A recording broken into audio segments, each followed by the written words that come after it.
1. I won't name the company I work at, but let's just say it's a large office supply company with a print department attached.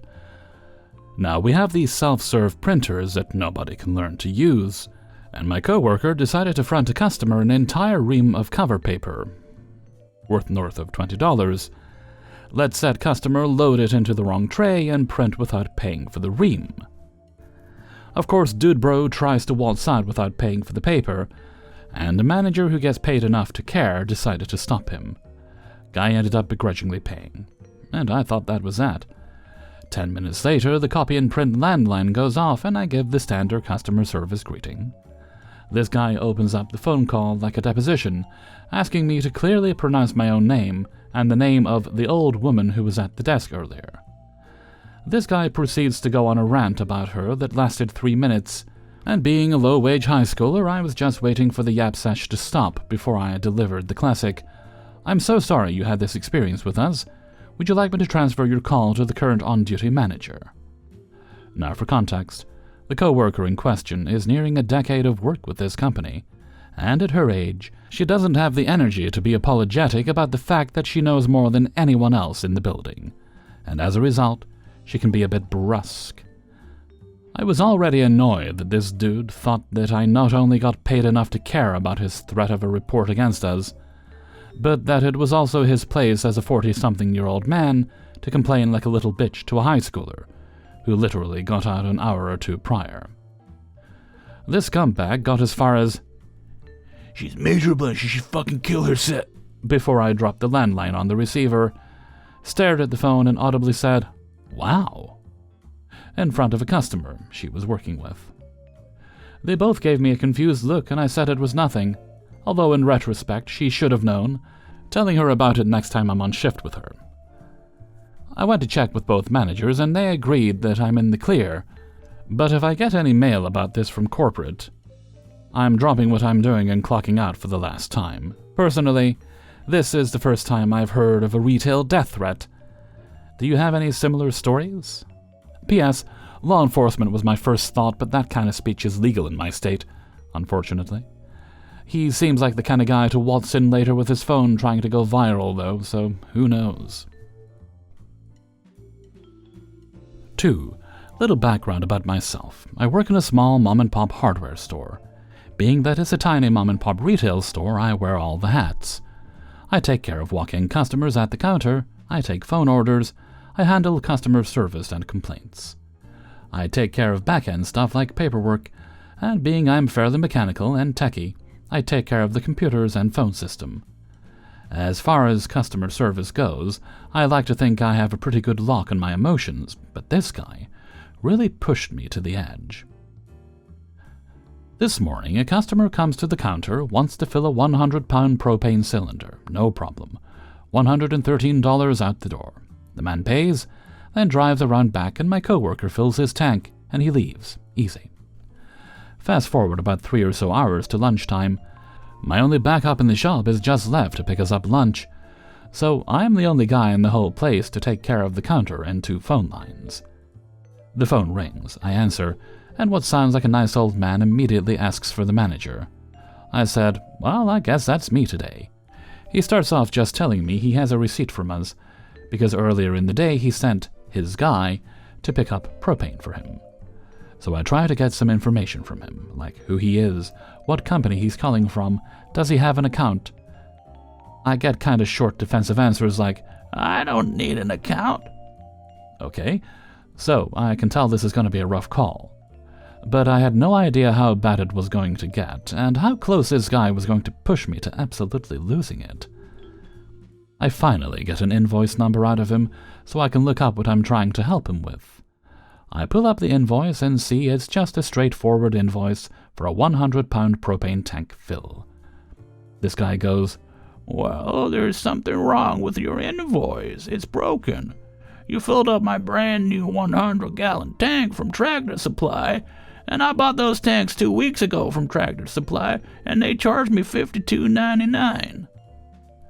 I want to take a quick second to admit that as a mom-and-pop hardware shop, we don't do a ton of propane business, so we don't usually adjust the price per cylinder based on market value. We have a price that's been set for a few years. Sometimes it's a really good price. Sometimes it's a pretty high price, depending on the market. But over-the-counter price is what it is. He goes, "Look what the hell you did to me today. $113. What do you plan to do about it?" So I tell him to hold on as I try to look up what my current cost for propane is, to see what I can do for the guy, because so far he hasn't been that terrible. As I'm trying to figure this out, he starts in with ranting that, "I'm an Army veteran and a National Guardsman. I don't know who the hell you are." And he rattled off a few other things before going, "You hear me?" I said, "Yes, sir, I hear you." And he goes, "Why the hell are you charging me double? What the hell is wrong with your brain? I'm telling you the price per gallon at Tractor Supply is $2.99 a gallon. If you don't fix this, I'm going to call the Better Business Bureau and fuck you up." Hellfreezer's note: for those who may not know, the Better Business Bureau has no legal authority. They're not a government body. If someone threatens you with the Better Business Bureau, have a good hearty laugh, then go make a sandwich and a cup of tea. The Better Business Bureau is just this bunch of guys, you know? The story now resumes. From here, it's just all downhill, and the guy pretty much proceeds to curse me out for 20 straight minutes. I'm as patient as I can possibly be with this guy, and he's demanding a refund, telling me his mom just died, and he's paying a mortgage and credit cards, and "Who the fuck are you to be charging that much?" I try to explain to him, "Hey, we're a tiny shop. We don't have the buying power of a national company like Tractor Supply. Our cost for just the gas in that tank is within a few dollars of what Tractor Supply charges. And that doesn't factor in other overhead like paying employees, electric to run the pump, maintaining the propane vessel, paying the insurance to have a propane vessel, etc." He doesn't care. He continues to curse me out and hurl insults my way. At one point, he threatens to take his bayonet out if I don't stop talking over him. Eventually, I found out Tractor Supply only filled his tanks with 17.5 gallons each, 72 pounds of propane. Those tanks take roughly 23.5 gallons, or 100 pounds, so that right there makes up $26 of the difference. I try to explain that to him, and that he brought us a 100-pound capacity cylinder, and we actually filled it with 100 pounds, 23.5 gallons of propane. He isn't having it. Then he proceeds to try and tell me he's a scientist with 5 master's degrees, and I didn't follow propane filling laws and overfilled his tank, and it's going to explode like an M80. Now, the other phone line starts ringing, and I've got 2 customers piling up at the counter. I say to the guy, "Look, I'll refund you $35, making the fill roughly $75 OTD. He says, "Okay, well, you'll need to mail me a fucking check because I have cancer and I'm on morphine and can't drive." I said, "No way, I can't mail you a check. I have no idea who you are. You just called me out of the blue. You have no account with us. For all I know, you're just conning me." Then he tries telling me that I should hand-deliver cash to his house. I refuse. Then we start going around again about the cost and how much I put in his tank. At that point, the call had gone on 25 minutes, including 2 couple-minute holds I had to put him on. I hung up on the man. I had other customers at the counter to take care of, and couldn't continue wasting time. I was so worked up after getting cursed out by this guy for 20 minutes, I could barely eat my lunch. What this guy doesn't know is I like to think I'm a decent, reasonable human being. If he didn't immediately resort to hurling answers and insults my way, and was a decent human being to me, I would have happily went 2 minutes out of my way on my drive home to hand-deliver a refund to this guy. As I'm helping 2 customers at the counter, he tries calling back twice, but I see his name on the caller ID and I just let it ring. After I took care of the 2 customers, I sat down and blacklisted his phone number in our phone system. And just for the hell of it, I googled his name off the caller ID. Dude's been arrested several times in the past decade, most recently for making terroristic threats to a hospital, DWI, and selling painkillers to an undercover cop near a playground. Text doesn't do justice to how arrogant and entitled this guy was. If anyone wants to laugh or to get really frustrated, I have the whole phone call recorded, and I scrubbed any personal or identifying information from it. Just click the link in the description to take you to the original post on Reddit, and you'll find a link to the story. 3. For context, I've been working in a retail shoe store in Australia for a little over a month now, and have done both Black Friday and Boxing Day sales periods. I absolutely love how much calmer of a job it is compared to my previous cafe job. Yes, even during peak sales periods, and really value the fact that I get to spend more time talking to my customers compared to having to take care of all 20-something tables in my previous job. But back to my main point. Unfortunately, stupid customers exist in every industry. I have not had too many issues with them, and these are more so minor grievances I have with people than major stories. Number 1. No, it does not come in that size. It's not just that we don't have it in stock, we literally do not make it in that size. I'm not going to go out back and see if we have a size 5 in a sandal when it's only made in sizes 6 through 10. As though there's some hidden box that happens to be the exact size and style they want. I'm looking at our stock screen and we do not have it. Number 2. No, I cannot order in stock from other stores. I understand that other places allow you to order in an item from other stores in their company, but we cannot do that.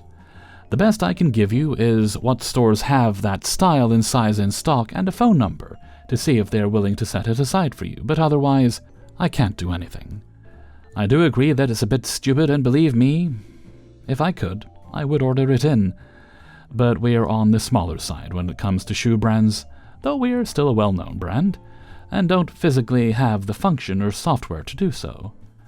Hell, even when we transfer stock out, they ask us to put at least 5 pairs in a carton, so evidently 1 pair isn't worth it to them. Number 3. No, we don't offer refunds, only exchanges. I know that other places offer change-of-mind refunds, but we are not those stores and do not offer change-of-mind refunds and exchanges. You're complaining, isn't that illegal? Hint, it's not. Doesn't and won't unlock a secret hidden return policy. Our policy is at the bottom of the receipt and clearly stuck onto the counter where you pay. If you're still confused, I'm more than happy to explain it in full. Number 4. When we do offer exchanges, I require specific proof of purchase. Sure, other stores accept a bank statement or similar in the case of no receipt, but I have to send off a request to head office for receipts. Even if I have your bank statement and everything else there, I do not have the authority to look up your transaction in the system. So you will have to wait for HQ to reply to me. It's frustrating, but that's how it is. 5.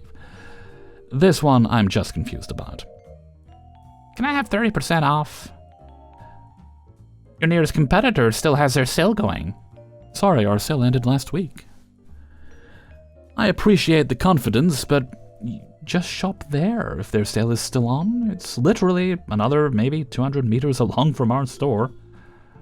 6. Sales periods. Is this on sale? Is that the price after the discount? Referring to the sticker which states RRP. Sign. 40% off store-wide discount applies to RRP excludes markdowns. Nah, we just put those signs up for fun. Yes, everything you see is on sale.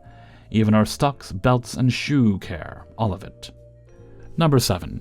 Customer made us grab her all the pairs of black sandals we had in the same size to see which was the tightest. They're leather. If you know anything about leather shoes, they will eventually give to some degree. Please just pick one and get out. They will all become loose eventually. To finish and restore faith in people, 2 little light-hearted, more wholesome things. Number 1. Stop apologizing for asking me to do my job. It's not too much trouble for me to grab you multiple pairs of shoes. That's why I'm here, to sell you things. If you want to look at 50 pairs of shoes, so be it. I'm the guy to come see. I'm being paid to do this, so I do not care. Stop apologizing for it. As long as you're nice and not basically demanding me to go grab them from our back room, I'll do everything I can to make your shopping experience awesome. Number 2. Thank you for your patience. On Boxing Day, basically every store will have sales of usually 40% plus or more off, and shops are open from early to late. I think we did 8 a.m. to 7 p.m. We had a line of 4 or 5 people waiting to pay at our till at one point. For those who were kind and said, "Don't worry, take your time," or something to that effect, thank you. I appreciate you. Makes my day just that tiny bit better. Anyways, that's all. To those who listen to all this, thank you, and have an excellent day. 4. Context. I'm a wine steward and historian by trade, and I run an international bottle shop and tasting room. I am also hard of hearing, and I wear an over-the-ear hearing aid in my right ear that looks similar to sport Bluetooth earbuds. We recently made a commercial for the shop, which I am in. It's a pretty good commercial, which plays on 8 cable channels in my area, and I occasionally get recognized by random people as a result. This will be important. About a month ago, I was in Albertsons. It's a chain grocery store and pharmacy, getting cat food and ingredients for dinner. As a general rule, I like to check their wine selection out to make sure I don't carry anything that they do. As I was bent down looking at the lower shelves, I felt a hand on my shoulder. I assumed that this was someone alerting me to their presence, and their intent to move in close. Personally, I have no problem with that. Parts of my shop are fairly close quarters, so it happens at work all the time. No big deal. Then I felt the hand again, but this time it was more deliberate. I took this as a sign that this person is just tactless, and I shuffled left a bit. Then I felt a rather aggressive tapping on my hearing aid, which popped a bit and scared the shit out of me, so I jumped up and turned to face my antagonist. Who was this rude and annoying person? A short, bleach-blonde 30-something woman wearing an outfit that definitely cost more than I pay in rent. If her name isn't Tiffany, then it absolutely should be, and that's how I will refer to her going forward. And her fucking voice. You know that SNL sketch where Pedro Pascal comes out of a coma and speaks like a valley girl on muscle relaxers? Imagine that, but without the eloquence and sophistication. Excuse me. Yes? Where can I find the Josh Rosé? It's a $10 bottle of absolute crap. I'm not sure, I don't work here. But I saw you on TV. You're the wine guy. Yeah, that's me, but I actually don't know much about the layout of this store. It's a lot different than mine, sorry. You should at least know where the rosé is. We were standing about 15 feet from the rosé section, so I pointed to it. Given our height difference, I'm guessing that she just couldn't see it over the rack we were facing. She sneered at me. That was so hard? If eye rolls were audible, mine could have been heard in Australia. I shrugged. They better have a Josh Rosé. And she was off. I decided to get while the getting was good, as we say around here. So I continued my shopping. I gathered what I needed for spaghetti, which took about 15 minutes. As I walked towards the front of the store to check out, I heard a familiar voice. They don't have Josh Rosé. You said they'd have Josh Rosé. I pointed you towards the rosé section.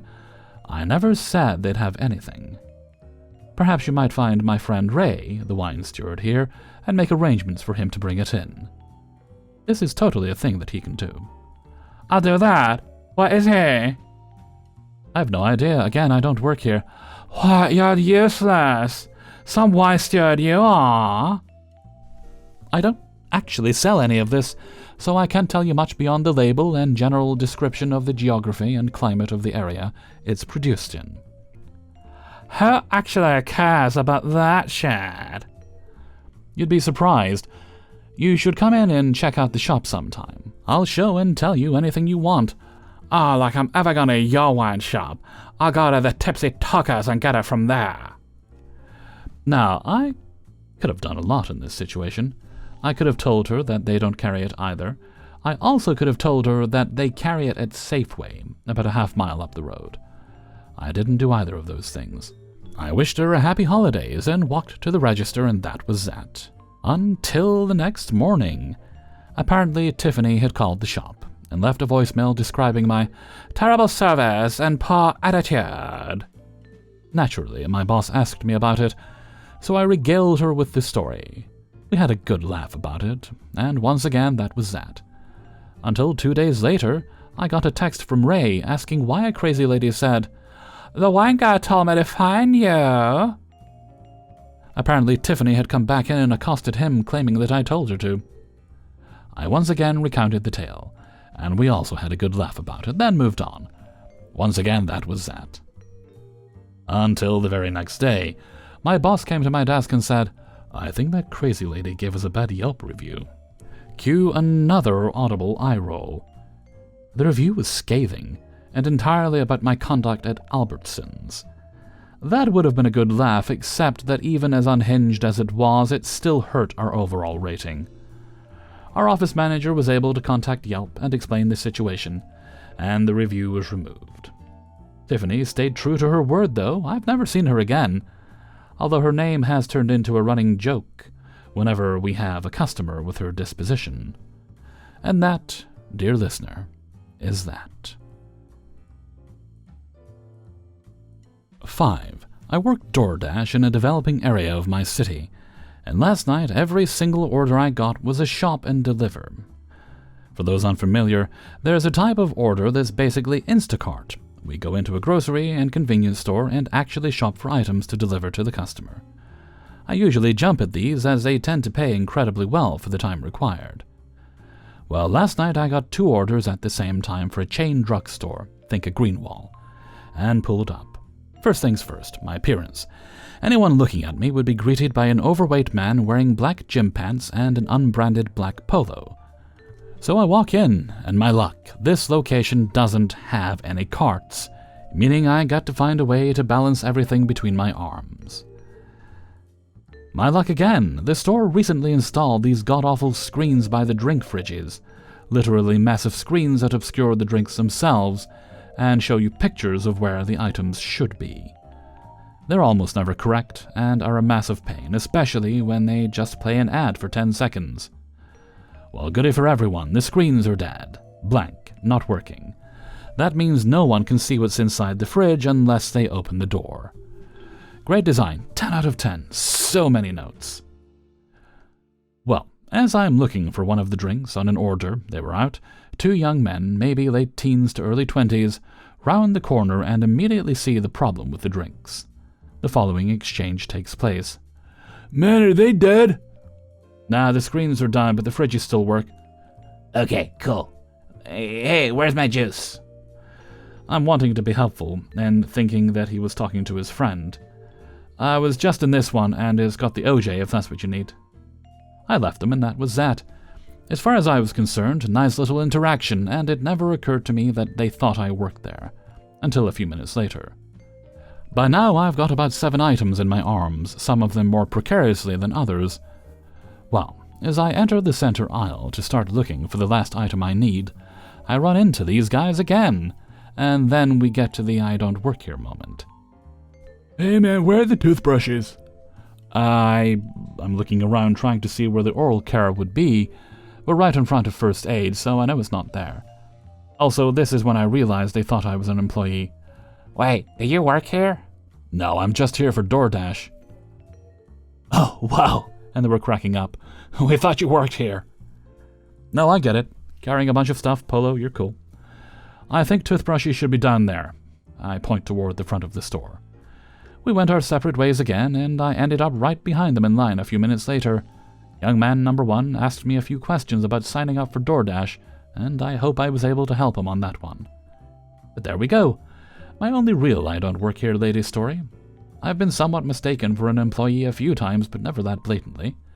Having spent years in customer service, I guess I just have the demeanor when in public. And I'm usually more than willing to help people when they're nice. And these gentlemen were extremely nice. Hey everybody, Hellfreezer here, and thank you very much for listening to Adventures in Fast Food and Retail, episode 193. And thank you very much to everybody who allowed me to use their stories in this video. Do hit the like button before you go. And if you want early access to the videos, click on the link to my Patreon in the description. I usually put them up on Monday, sometimes a little bit earlier on Sunday, but generally Monday at the latest. If you want Hellfreezer merchandise, there's a link to that in the description too. It takes you to my Teespring store.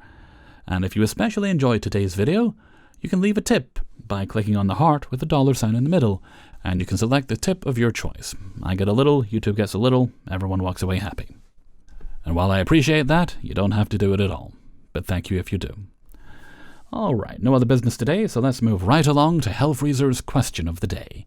And today's question is, are you one of those people who frequently, tagging on from the last story there, who frequently get mistaken for an employee in shops, or often find yourself being asked to do employee-type things? The most egregious one I ever got. I mean, I'm tall-ish, so I'm used to like old ladies asking me to get things off the shelves for them. I don't mind that, that's fine. They're never mistaking me for an employee. Just a tall, nice young man. Well, young, in quotes there, I'm 42. But the most egregious one I ever had, and this woman must have known I wasn't an employee because I was wearing black jeans, a black t-shirt that probably had Hannibal Lecter on it or something at the time, or Northern Exposure or True Blood, something like that, wearing a black coat, you're sensing a theme here, and had earbuds in, as I always do when I'm out, so people don't talk to me. I just want to be left alone to do my shopping. And this woman, not an older woman, she probably wasn't much older than me, she was maybe like mid-40s, I was in my 30s at the time, maybe mid-40s, maybe 50 at the oldest, so not an older lady. And she asked me if I could get something off a shelf for her, as often happens. And I said, yeah, sure, no problem. Thinking it was literally the aisle she came out with, she led me around half the store to get this damn thing. So I just forced a grin onto my face, like, oh, no problem, thank you. Yeah, no problem. And on my way thinking, why not just grab a member of staff? There's members of staff about the store usually. You'll find at least one or two in the aisles. Anyway, that was my experience, so why don't you share some of yours in a comment below? And with that, I'm going to head off for now. I'm actually thinking of going out shopping because tomorrow's New Year's Eve and I forgot a few things yesterday while I was out shopping, and I don't want to get them on New Year's Eve because I'll be really busy. So until next time, thank you very much for listening, and take very good care of yourself.